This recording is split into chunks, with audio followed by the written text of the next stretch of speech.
दोस्तों, जब आप LIC की कोई पॉलिसी लेते हो तो क्या एक सिंपल सवाल अपने आप को पूछते हो कि भाई साहब, क्या मुझे सच में ये पॉलिसी खरीदनी चाहिए? अगर नहीं तो ये वीडियो एंड तक जरूर देखना। आपको इसके बाद किसी से पूछने की जरूरत नहीं पड़ेगी कि क्या मुझे LIC खरीदना है। दोस्तों, हमारे देश में ज्यादातर लोग LIC की पॉलिसी सोच समझ के कभी लेते ही नहीं है। या तो वो पॉलिसी इसलिए बाय करते हैं कि किसी ब्रोकर ने उनको बोला है या किसी फैमिली मेंबर ने उनको बोला है कि भाई साहब, ये वाली पॉलिसी सबसे सेफ है और 10-20 साल के बाद आपके लिए बहुत सारा पैसा बना के, और 10-20 साल इन्वेस्ट करने के बाद जब आपको फैक्ट पता चलता है तो आपको दिखता है कि LIC ने सिर्फ आपको 5 या 6% का एनुअल रिटर्न बना के दिया है और इन्फ्लेशन बढ़ता रहा 7% से।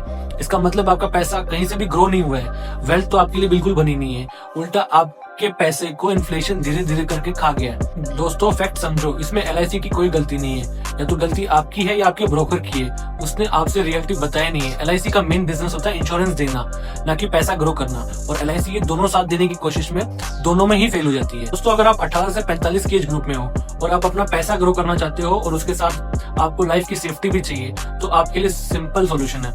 आप लाइफ सेफ्टी के लिए कोई भी एक अच्छा टर्म इंश्योरेंस प्लान खरीद सकते हो, और अगर वेल्थ क्रिएट करना है तो आपके पास ऑप्शन है mutual fund, ETF, index fund, gold, FD, bonds. इसके अलावा और कोई ऑप्शन नहीं है जो आपको वेल्थ क्रिएट करके दे। इसलिए याद रखना, LIC का मतलब सिर्फ सेफ्टी है, ना कि वेल्थ। LIC तभी लो जब पैसा सिर्फ सेफ रखना है। पैसा कमाना है तो इन्वेस्ट करो, और अगर आप पैसा कमाना चाहते हो सिंपल और प्रैक्टिकल तरीके से, तो इस चैनल को फॉलो जरूर कर लेना।